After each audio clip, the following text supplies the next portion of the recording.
Olá pessoal, no nosso Conselheiro Arcácio dessa semana, eu quero retomar aqui rapidamente, de uma forma sucinta, um assunto que eu tratei no meu programa de rádio, A República, que foi ao ar nesta segunda-feira, dia 5, intitulado A Rede Internacional da Milícia Digital Bolsonarista.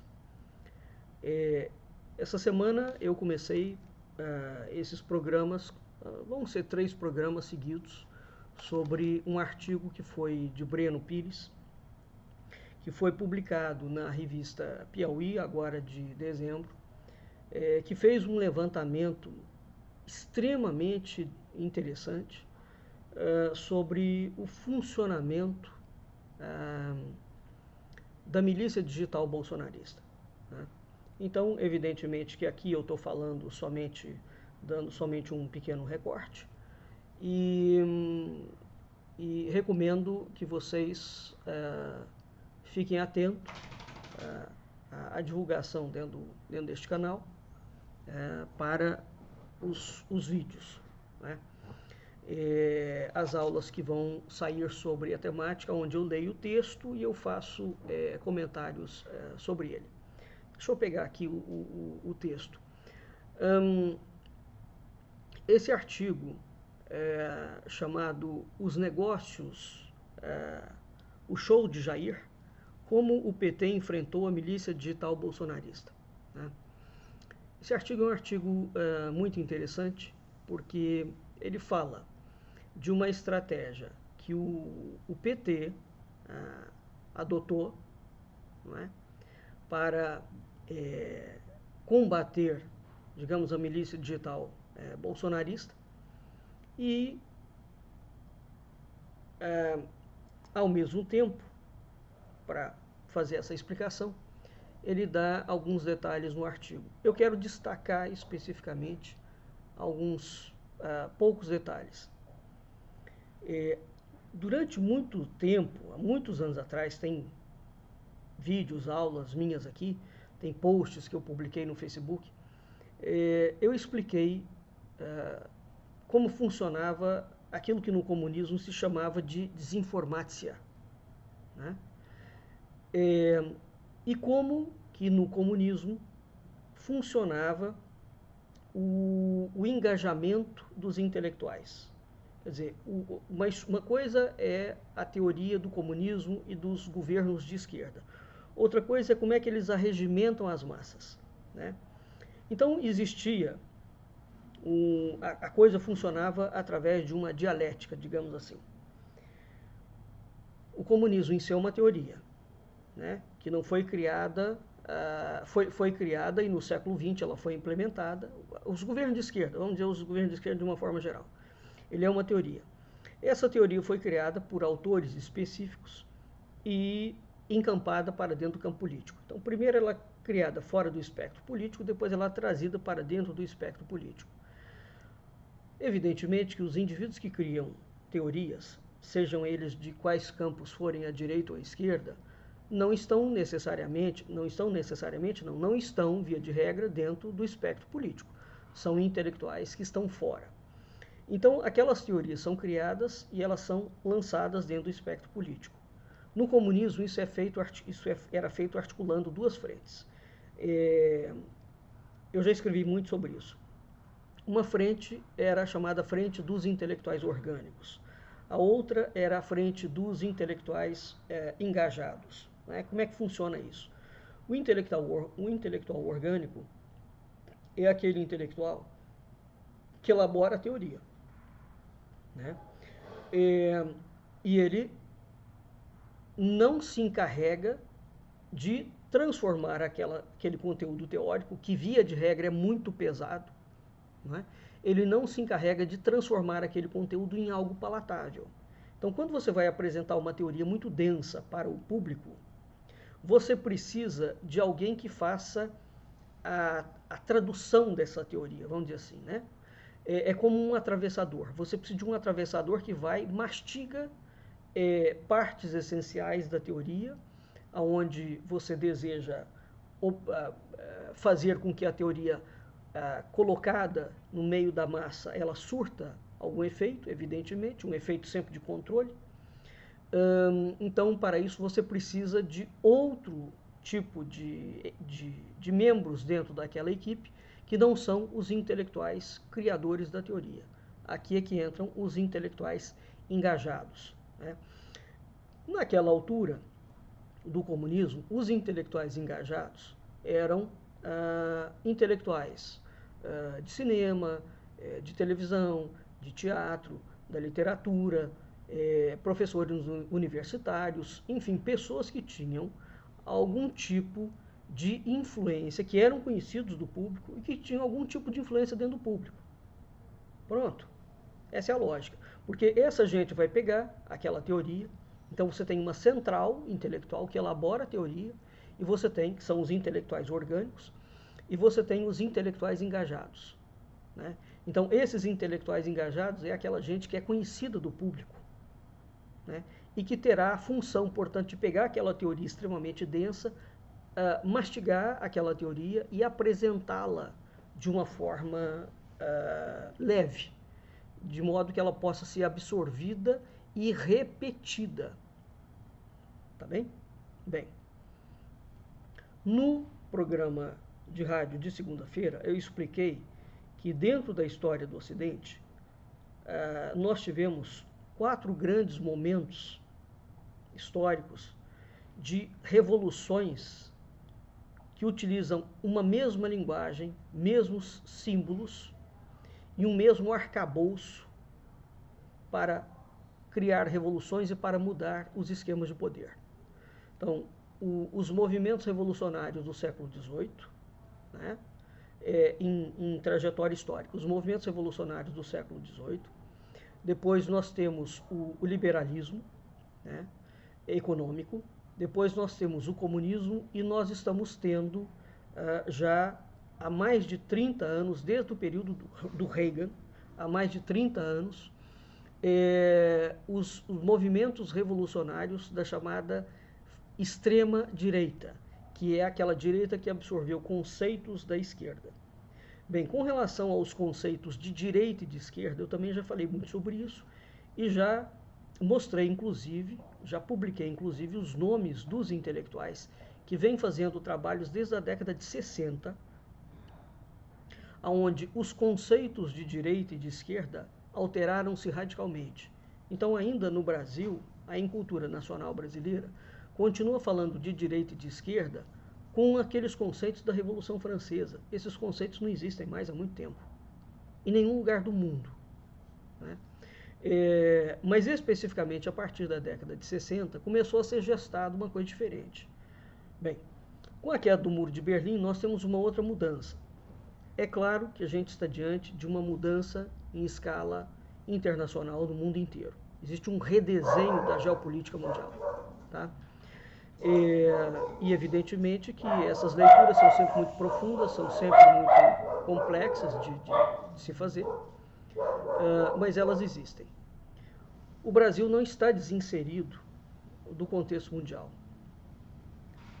O que está acontecendo com esses chamados movimentos de extrema-direita internacional é que existe uma movimentação por trás dos bastidores, em escala internacional, de mudança de poder do mundo mesmo, né? Com interesses completamente distintos. Evidentemente que toda revolução, ela utiliza o povo, ou aquilo que se chama de povo, para fazer uma cortina de fumaça para encobertar os interesses das grandes elites. Esse é o ponto. Porque, na verdade, o que move o mundo é o poder político, econômico, financeiro, jurídico, militar. Então, quando a gente fala que existe uma revolução em curso no planeta, essa revolução em curso vai beneficiar quem? Evidentemente que ela vai beneficiar quem é muito rico. ela não vai beneficiar quem é pobre. Porque aquelas grandes conquistas que foram feitas e que beneficiaram a população nunca foram feitas através de revolução. Historicamente, quando as revoluções acontecem, elas não beneficiam a população. Elas beneficiam aquele grupo que está por trás do poder, arquitetando o processo revolucionário. E toda revolução, evidentemente, ela desloca o poder. Ela desloca a força. Você pode pensar, todo indivíduo que ocupa um cargo político, ele tem poder. Claro que não. Claro que não. São coisas completamente distintas. Muitas das vezes, o indivíduo que ocupa o poder, ele não é o detentor do poder. O poder é aquele que detém os meios e os objetivos, né, de usar todo um aparato jurídico, militar, político, financeiro, para tirar do local, deslocar do local, aquele que você considera inimigo e recolocar, reposicionar alguém no local.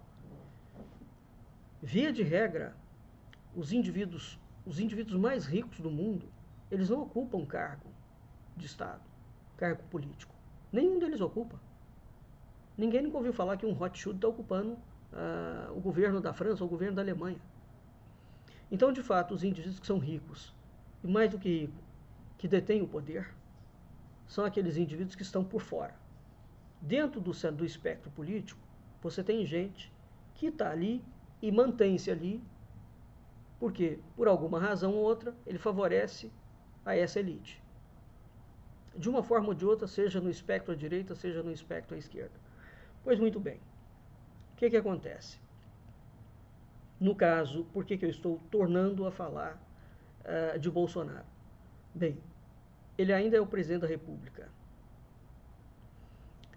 Esse homem entrou na cadeira presidencial porque ele é um preposto de um projeto militar revolucionário. Esse é o ponto fundamental. O fato dele ter perdido a eleição não significa que o projeto foi desmontado, o projeto militar que foi montado. Muito pelo contrário. O governo que vai entrar agora, que é o governo do Lula, Lula está em final de carreira. Tá certo? É preciso entender isso. Lula está em final de carreira, né? E ele, evidentemente, quer encerrar a sua carreira política e talvez a sua vida de uma forma exitosa, né? De modo que ele pode ser que meta a mão numa cumbuca e pode ser que não meta a mão na cumbuca. O fato é o seguinte, o Lula entrando, ou qualquer um que não fosse o Lula, que entrasse, que não fosse o Bolsonaro, aliás, qualquer um que não fosse nem Lula, nem o Bolsonaro, que entrasse, encontraria exatamente o mesmo cenário de destruição. Por trás desse cenário de destruição, o que existe de tal forma feito no Brasil é tão grave, que é o seguinte, o orçamento de 2023 é contingenciado em 2022. Então, o governo do ano que vem terá dinheiro para gastar de acordo com o que foi alocado nos recursos que o Congresso destinou. O orçamento de 2022 foi alocado em 2021. O orçamento de 2021 foi alocado em 2020. E assim sucessivamente. O que foi alocado para o ano que vem? Nada. Não tem dinheiro para pagar absolutamente nada. O desmonte é geral. Para vocês terem uma ideia, e eu já publiquei sobre isso, a Polícia Federal, que lida não só com policiamento, ela lida com todo o esquema de reserva aduaneira, por exemplo. Ela lida com o combate ao tráfico de droga. E vai por aí afora. A verba da Polícia Federal foi diminuída em 96%. 96%. Nós não estamos... Ou a Polícia Federal é comunista. A mesma situação que a gente encontra na Polícia Federal, nós encontramos nas universidades, nós encontramos na saúde, nós encontramos nas estatais. É isso que os números estão mostrando. Aliás, antes da eleição, esses números já vinham sendo falados, só que a imprensa abafava. Então, o cenário que está posto é um cenário de terra arrasada, literalmente. Aqui é uma interpretação minha. O cenário de destruição é de tal monta que você não pode dizer que o Paulo Guedes é simplesmente um louco, ou que os militares são loucos, ou que o Bolsonaro é um louco. Não, não se trata de loucura. Trata-se da coisa mais macabra que eu já vi acontecer na história política brasileira.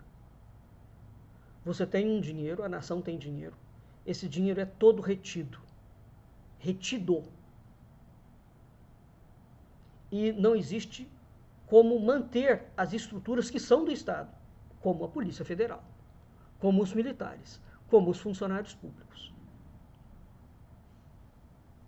Então, o próprio governo, vamos dizer que o Jair Bolsonaro tivesse ganhado a eleição, como é que ele ia fazer com o contingenciamento, com o corte de verba que ele próprio fez, se ele estava convicto de que ele ia ganhar a eleição? Só tem uma explicação para isso. Uma vez que eu tenho 6 trilhões de reais para gastar. Dos 6 trilhões de reais, 5 trilhões e 500 estão bloqueados. Ou seja, o Brasil quebra. Literalmente, ele quebra. O ano que vem, depois que todo mundo tivesse empossado, para resolver o problema que o próprio governo criou junto com o Congresso Nacional, eles chamariam todas as entidades, todas as estatais, todos os funcionários públicos e falaram, ó, não tem dinheiro para nada. Nós precisamos de renegociar a nação. Era isso que seria feito. Tá? O que foi feito foi quebrar o Brasil, no ano que vem, renegociar a nação a partir das cartas que aí sim a milicada botaria em cima da mesa e tomaria o controle de 100% da estrutura. O fato deste miliciano que ocupa a presidência da República não ter ganhado a eleição não desmonta o projeto que eles deixaram, que é uma bomba atômica. Não se trata de gostar ou não do Lula, se trata do futuro do Brasil. Se trata do futuro do Brasil. Ninguém em sã consciência pensa em quebrar uma nação para objetivar um projeto político de poder. Muito bem. O que aconteceu agora, né? Voltando aqui ao assunto inicial. Em termos técnicos, nós temos, por trás de todo este projeto de quebra da nação, aqui nós temos uma rede de intelectuais orgânicos, de uma inteligência militar e de uma elite bancária, nacional e transnacional, que estão coligados com uma grande rede transnacional de revoluções coloridas em nome de uma falsa direita no mundo inteiro. É isso que eu estou explicando nesses 3 programas de rádio da República de segunda-feira, que começou a ir ao ar, o primeiro, nesta segunda-feira, 5 de dezembro. Pois muito bem. Essa rede de conspiração, portanto, eles precisam de manter a população, como eles estão mantendo até hoje. Veja que o miliciano não está aparecendo nas mídias sociais para ficar incentivando a população com aquelas mentiras e bobagens temáticas que ele fazia diariamente, ele e a rede dele. O que veio acontecendo? Quando ele foi eleito, uma jornalista da Folha de São Paulo, se não me falha a memória, Patrícia qualquer coisa, ela mostrou, já naquela altura, que havia uma rede internacional de fake news ligado a grandes golpes. Aquilo ali deu um quiprocó, essa mulher mora na Inglaterra, as pesquisas foram feitas a partir da Inglaterra, porque a Europa já estava sofrendo esses processos. Essa equipe que deslindou a rede do funcionamento bolsonarista agora, mas deslindou mesmo, mostrou, fez a pesquisa a partir da Europa, porque em Portugal aconteceu um caso semelhante, né? Na Hungria aconteceu um caso semelhante, na Espanha aconteceu um caso semelhante, na Itália aconteceu um caso semelhante, enfim. Nós temos, em termos técnicos, uma rede internacional sobre uma coordenação central que opera na ocupação do espaço digital para disseminar fake news, construir toda uma realidade paralela. Né? O problema das mentiras que são colocadas nas mídias sociais, eu explico isso, torno a dizer, no programa de rádio, não dá para explicar aqui, é exatamente, não se trata apenas de uma mentira. O problema todo está em construir uma realidade paralela. Qual é o problema da realidade paralela? Eu sou filósofo, tá? Na filosofia, a filosofia lida com o real, lida com a verdade. Né? Se eu falar para você, por exemplo, o mundo que a gente vive é real. Eu estou aqui, estou vendo ele. Se eu falar para você, existe uma diferença entre utopia e distopia. O que eles estão produzindo é exatamente, o esquema em rede deles, é exatamente o mesmo esquema que a esquerda fazia. Eles têm intelectuais orgânicos que montam uma teoria e um projeto, e eles têm os intelectuais engajados, que são essa gente que ocupa o espaço digital das redes. O que a esquerda não fazia? E a esquerda nunca fez. A esquerda nunca induziu distopia. Tá? Mesmo porque não havia tecnologia naquela altura. A esquerda, sobretudo a esquerda nacional, não está dominando essa tecnologia de mídia. Né? E nem a esquerda internacional, exceto a Rússia e a China. Tá claro? E mesmo eles não são capazes de induzir os seus próprios povos à utopia e distopia, porque o projeto russo e chinês de longo prazo tem um outro espectro também. Então é diferente. Né? Bem, no caso dessa rede de desinformação bolsonarista, o objetivo deles, entre outras coisas, é produzir uma distopia cognitiva na população. É isso que isso que tem ofertado esse cenário bizarro que a gente tem visto, desta quantidade de pessoas fazendo absurdos nas mídias sociais dentro do Brasil. Né? Bom, voltando aqui, a filosofia lida com o real. A utopia é um tipo de literatura em que você sabe que aquele mundo que está sendo descrito na linguagem literária, ele não existe. Né? Quando eu falo para você, Alice, o País das Maravilhas de Alice, você sabe que aquilo é uma utopia, ele não existe. Né? Uma distopia não é uma utopia. Né? Uma distopia é quando você acha que Alice no País das Maravilhas existe, é real. Ele é tão concreto, ele é tão real, quanto você que está me ouvindo, me vendo.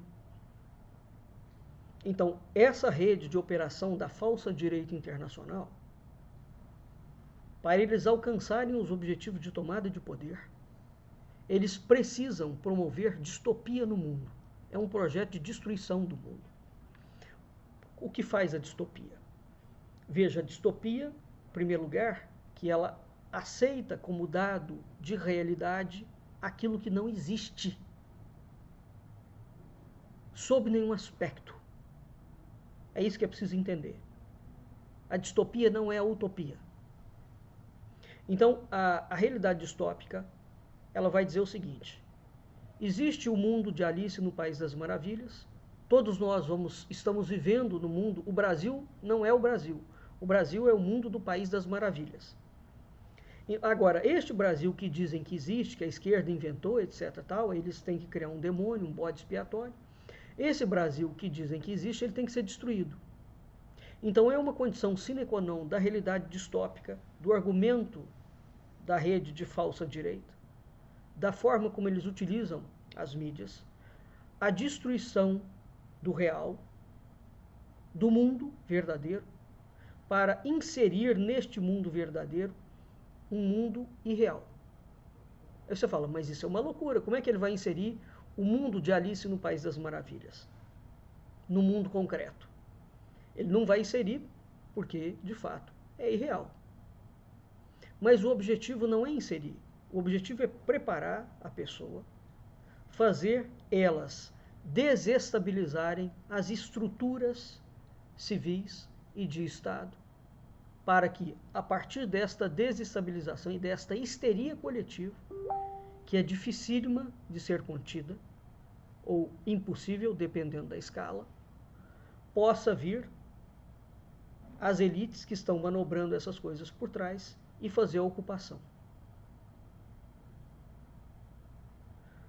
O que os militares brasileiros fizeram,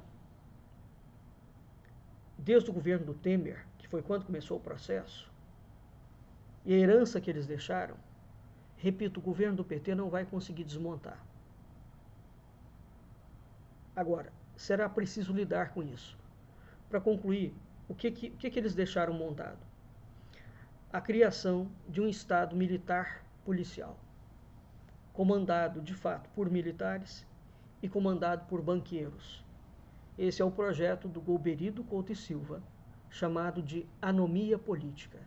Eu já falei muito sobre isso. O que está acontecendo e o que aconteceu na história política brasileira é uma das coisas mais graves, no meu entendimento, de toda a história política nacional. Não há nada nesses termos que foi feito até hoje. Nós precisamos de entender efetivamente o que está acontecendo e de continuar combatendo esta rede bolsonarista e de combater os desmandos petistas e o autoritarismo petista igualmente, para que o Brasil possa ter futuro. E mais do que isso, nós precisamos de continuar apontando os crimes dos militares. O Brasil não terá futuro político enquanto nação, enquanto os militares do Partido Militar não forem levados a julgamento e punidos via justiça pelos crimes de lesa pátria que essa escória mafiosa fardada tem feito em cima do Brasil desde 1822. O problema para a saída do Brasil não é somente político. O espectro político brasileiro é uma versão e a mais rastaquera das maquinações que são urdidas por trás dos panos. E desde 1822, a grande impressão digital, o grande poder desestabilizador, o maior poder desestabilizador da história da República Brasileira, como diz o historiador José Murilo de Carvalho, chama-se Exército Brasileiro. Exército Brasileiro. Enquanto o Brasil não tomar uma decisão de fazer esta quadrilha voltar para os quartéis e proibir militares de atuar politicamente, nós não teremos futuro enquanto nação. O grande problema do Brasil é a República Militar Maçônica. E é preciso entender o que são essas três palavras juntas. O que nos ficou como herança agora e que vai ser de difícil desmonte, contando, ainda mais contando com todo o Congresso corrupto, com todo o judiciário corrupto que a gente tem, é exatamente como nós vamos desfazer esta bomba nuclear que o Michel Temer implementou e o Jair Bolsonaro solidificou. O problema do Brasil chama-se República Militar Maçônica. É o projeto da anomia política do Golbery Couto e Silva e do general Góes Monteiro, previsto dentro da doutrina de segurança nacional. Até o próximo, conselheiro Acácio.